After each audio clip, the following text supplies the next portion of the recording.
You're listening to a Frequency Podcast Network production. A little over 2 weeks ago now, Ontario's Auditor General released a scathing report on the provincial government's process to carve land out of the environmentally protected Greenbelt in order to develop housing. In the aftermath of that report, the government decided to ride out the scandal, to stand firm and let it blow over. It has not blown over. The OPP have handed over a potential criminal investigation of Greenbelt development to the Mounties to avoid a potential conflict of interest. Tonight, the Housing Minister's Chief of Staff, the man whose name featured prominently in the Auditor General's report, has formally resigned. And they're trying to say, hey, this one staffer, this one brand new Chief of Staff, literally months old, orchestrated this whole thing all on his own. They're lying. With new stories breaking every day, new investigations popping up, and public opinion turning against the government, Premier Doug Ford decided at the end of last week it was time to clear up a few things with a press conference. And it was quite a press conference.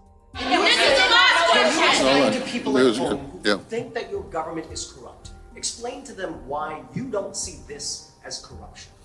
Well, I'm trying to build homes. That's my intention. It's none of that. I'm trying to help. Part of the plan is building homes. Well, something that's pretty nasty, you saying that. So that is roughly where we stand today, though I may have left out a few other interesting issues like an integrity commissioner, private phone calls, and things of that nature. But you get the gist of it. The question is, how did we end up here? How did we end up in this mess? And is it really going to get even uglier before it gets better?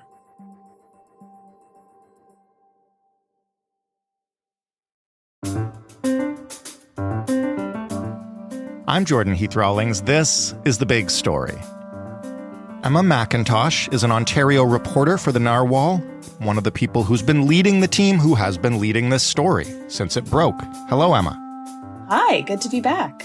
It's been a couple weeks and a lot has happened, so we had to get somebody back in to explain how this scandal has deepened, I guess, because it seems to have.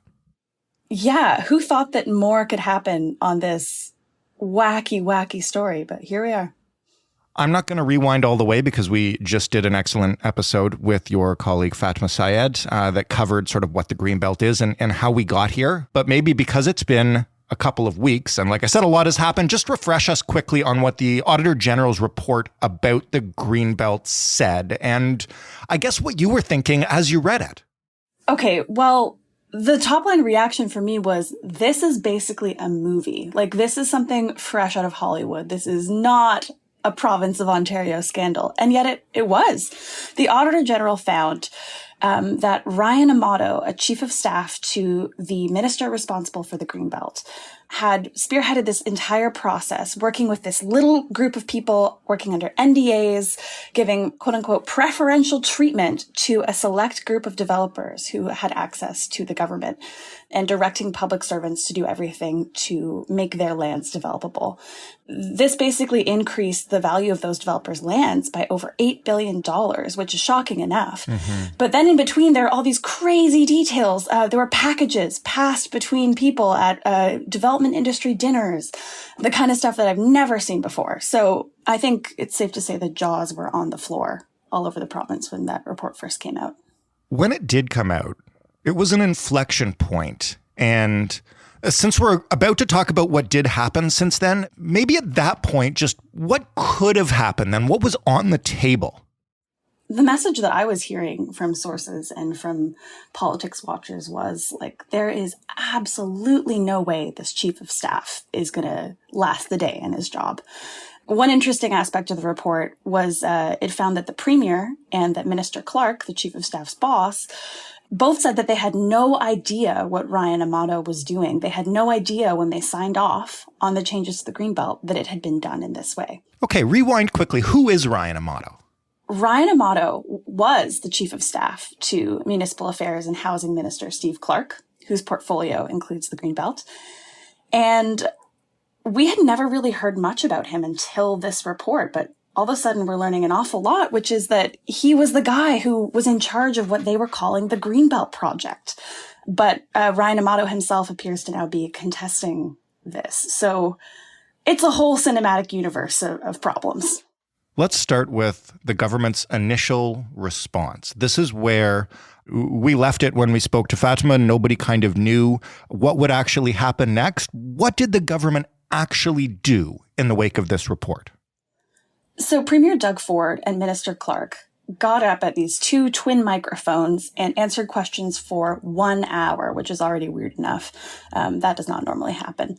And the two of them got up there and defended what they had done, defended the government, but also kind of contradicted themselves. On one hand, they were arguing that they didn't know what was going on, that Ryan Amato had been acting without their oversight, and that they had plausible deniability on this whole thing, but also that they were going to keep going ahead with it. That, yes, the process was flawed, and yes, they take responsibility for that, but also the developers are going to keep that unlocked land, and the housing development is going to go ahead. I think that at that moment, the government really thought they could weather it. And what we saw last week is maybe the first inkling that they can't, that this is not a storm that is going to blow over quickly.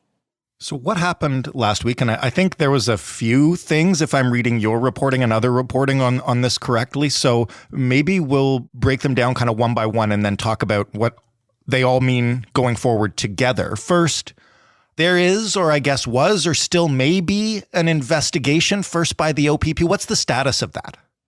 Yeah. So since January, the Ontario Provincial Police have been casually looking into this. Not officially, casually. Yes, not officially, casually. And that's because they say they were working to decide whether they wanted to launch a full investigation. We don't really know how far they got with that. From some emails that leaked to our colleagues at the Trillium, it doesn't seem like they got very far, but regardless, they had that on their plate. And then all of a sudden, on August 23rd, the OPP break their silence. They come out and say, we're actually referring this to the RCMP to avoid any, quote, potential perceived conflict of interest. Nobody knows what that means. Okay, because I was going to ask you. This has baffled pretty much everyone. You know, for those of us who are old enough to remember the gas plant scandal in Ontario, which was a kind of similarly outlined government scandal about a decade ago, in that case, it was the OPP who investigated the government. And so there's a precedent for them doing this, even though the Ontario Provincial Police are, you know, obviously a provincial government thing. They're connected to the government. So that was weird.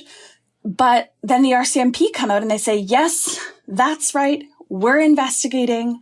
We'll keep you updated. And then like 5 seconds later, they issue another statement saying, oh, no, sorry, we're not investigating. We're not investigating. We are assessing whether we want to launch an investigation. Casually looking into it. Yeah, casually looking into it. And if your head is spinning at this point, that is valid, because I think it was the same whiplash for everybody. It's like, what is going on? It's this flurry of statements. And that wasn't even the only crazy thing that happened last week. Actually, maybe just quickly rewind for those who don't know and explain the Liberal gas plant scandal. Yeah, so the gas plant scandal happened about a decade ago. And I think it's a really useful example for us to look at now to see like just how badly this could go for the Ford government. So the gist of it, the original problem was that the Liberal government at the time, in the run up to the 2011 provincial election, canceled plans to build these 2 gas-fired power plants that were unpopular in the communities where they were going to be built. The Liberals wanted to win those ridings to stay in power. But this cost the public a lot of money. And so this prompted this big investigation that led to allegations that staff had deleted government emails and other documents that could have shed light on what happened. And in the end, the deletion of those records was what made it into a really big scandal. And a chief of staff to the premier at the time, Dalton McGuinty, actually went to jail. Okay, so back to the events from last week. What else happened? Well, not even a day before that, Ryan Amato resigned. And I don't think anybody was expecting this.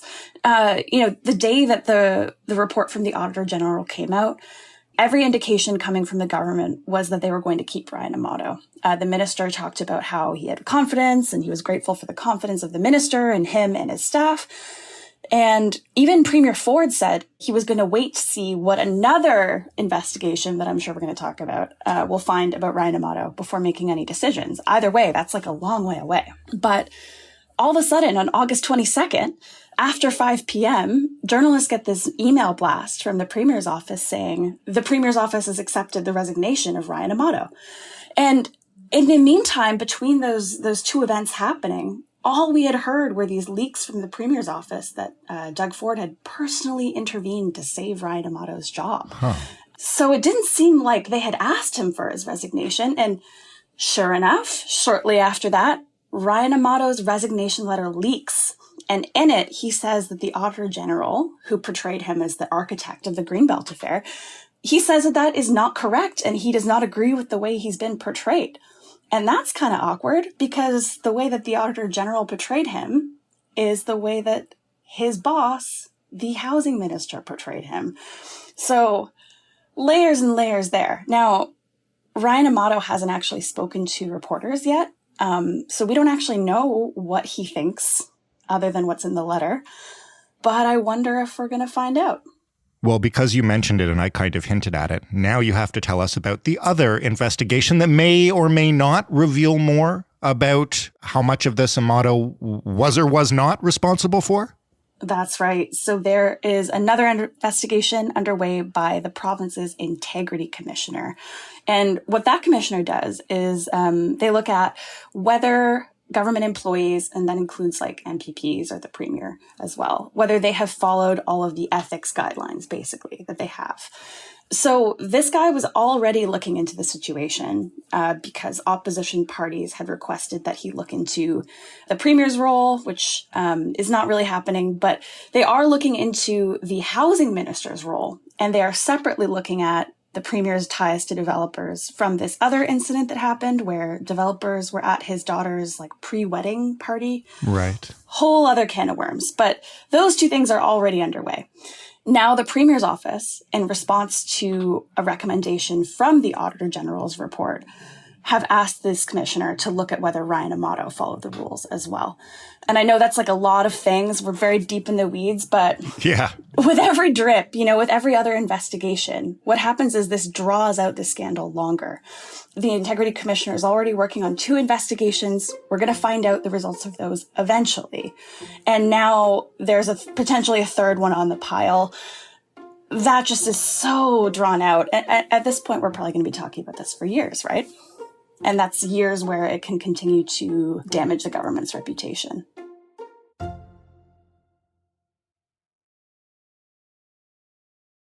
I want to ask you about one more thing before we sort of move on to what's going to happen from here and how quickly. And that is phone calls and why many people who have been following the story spent last week hearing about which phone Premier Ford did or did not use. Yeah, this is a recurring problem, but it's really come back here in a big way. So to explain this, I'm going to have to back up just a little bit more. Okay. To one more thing from the Auditor General's report, one thing that kind of got lost in the shuffle a little bit. So the Auditor General just kind of casually put in there that she observed that staff in the government, political staff in particular, were regularly deleting emails. That is not allowed. Like, you are not allowed to delete records that are anything substantial. Right. Makes sense. Yeah, right? We need to know what our governments are doing to be able to hold them accountable. And there was also an issue she found where political staff were using their personal email addresses to communicate with development lobbyists. Again, not supposed to do that. I believe I learned about this back during the Hillary Clinton era. Yes, it's one of those things that I think everyone understands is not supposed to be going on. And this was a big part of the gas plant scandal that I talked about earlier as well, was, record keeping. And when this came out, Global News reported some documents that they had, which showed that the Premier, Doug Ford, just doesn't seem like he uses his government phone very often. They documented this case where he gave out his personal phone number at an event. And then this is something the Fords are known for doing. Yes, this has been a part of their brand of politics for like over a decade now, is that you know, if you go to these events, if you have contact with the premier or with the Fords, that you can get their personal phone number and reach out. And that's already a bit tricky given the provincial ethics rules. But Global showed through Freedom of Information requests that there were 3 months at the height of the COVID-19 pandemic where the premier did not make a single call with his government phone. They also looked at phone records from 1 week in November 2022, the same month that the Greenbelt was open for development. And again, no phone calls. That's a little weird. And so the NDP have asked now that there also be an investigation into that. And that's where we bring in another commissioner who has the capacity to look into this situation, and that is the Information and Privacy Commissioner. Most of the time, that's a watchdog role that looks at like freedom of information requests. Right. If I don't get something that I wanted that way, I can appeal it, and that's the person who will decide whether I get to see it. But this commissioner also has the ability to investigate when there are allegations that a government is not retaining records the way that it should be. And that's what now threatens to be another problem for the government. I reached out last week to ask the commissioner's office whether they were going to do something about this finding from the Auditor General. And they said they are considering potential next steps. If they do launch an investigation, that's yet another thing to add to the pile for this government. Okay, that's a lot. That all basically happened last week. If you were following it here in Ontario or anywhere across Canada, it was kind of one thing one day, another thing another day. And like I said, that's why we got you on here to kind of explain it all. Towards the end of last week, after all this new information, new investigations, resignation, etc. came out, Doug Ford held a press conference with reporters. How did that go? I would say that it was not the most pleasant. Describe it. To say the least. So Premier Ford walks up to the microphone, and he's not in a particularly cheerful mood. He kind of lets out like this week, like, okay, let's get started. And then the reporters just start laying into him. The premier again and again tried to turn to his talking points. He tried to say, we're just trying to solve the housing crisis. And the questions were relentless. You know, people were asking, why did Ryan Amato resign if he didn't do anything wrong? Right. We played one in the intro where one of your colleagues is like, so would you say that that was the behavior of corrupt government? Right. Yes. And eventually, at one point, the premier said, you know, that's pretty nasty. And I think that really encapsulates the tone of the whole thing. It was pretty nasty all around. And at the end of it, the premier walked away back down the hall.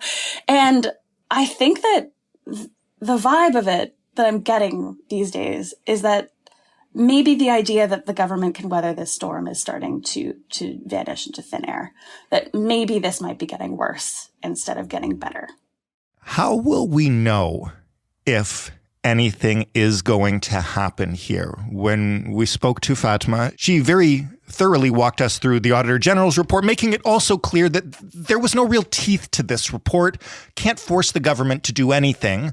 Can anyone at this point, short of the RCMP investigation, actually take action on this? Well, I think the Integrity Commissioner can do something, but there are like a million ways this could branch out now from here on. And that's kind of what's so interesting. So the Integrity Commissioner has the ability to say, hey, this person broke the rules and there should be a penalty for that. It's not going to be like a someone going to jail penalty, but there could be some sanctions there. So that's one way that this could go. The other way that this could go is through the Information Commissioner. So way back when the gas plant scandal happened, and that played out for 5 years? It took a really long time. But the Information Commissioner actually played a very pivotal role in that because she documented these issues with the deletion of records. And then a matter of days after she put out her findings, that was when the police really said that they were going to get involved. So we sometimes see that in these cases where the commissioners make these findings that then the police can use to jump off of.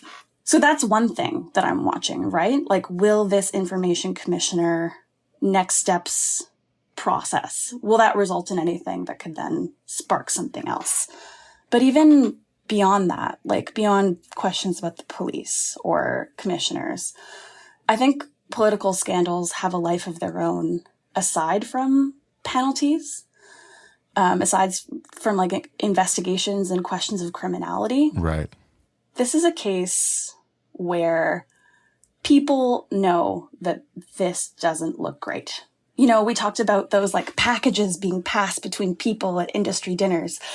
That's the kind of stuff that most people just instinctively know is not the way it's supposed to be. And the longer that this drags on, with each next drop of information or drip of an investigation, it reminds people further. It drags it out. The government ends up wearing it like a stinking albatross around their neck until all of this plays out. And it's looking more and more like that is going to be a very long time. You know, every single time you and I talk about this for the next couple of years, we're going to be like, oh yeah, and the RCMP are maybe investigating. And like, all of that is going to be playing out over and over again. Every time people talk about it for years. And so that's, I think, the thing I'm also watching is how much this resonates with the public and for how long. And it is going to be a long-term thing, especially with these investigations. But just because we're in the thick of it right now, people are listening to this on Tuesday morning or later on Tuesday.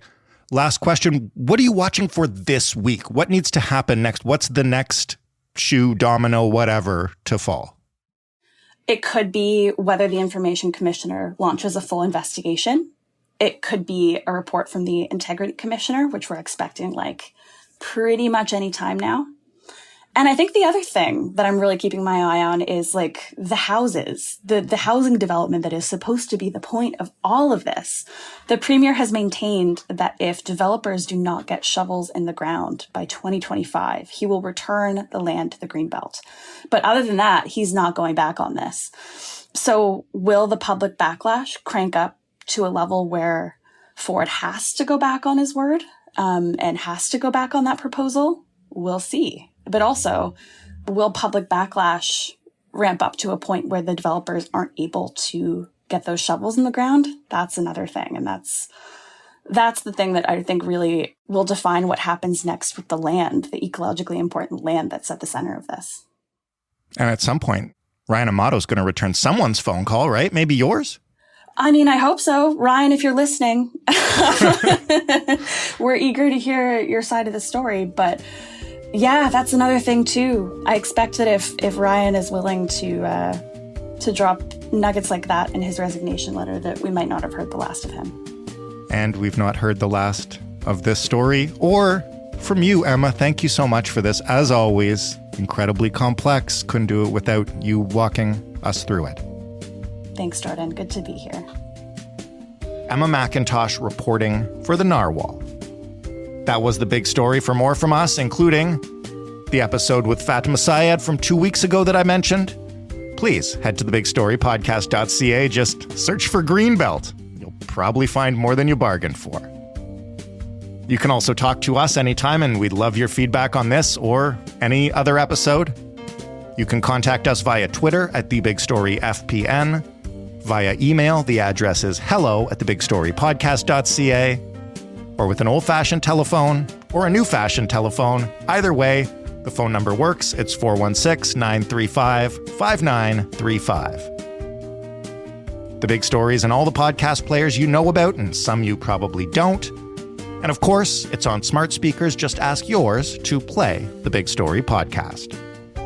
Thanks for listening. I'm Jordan Heath Rawlings. We'll talk tomorrow.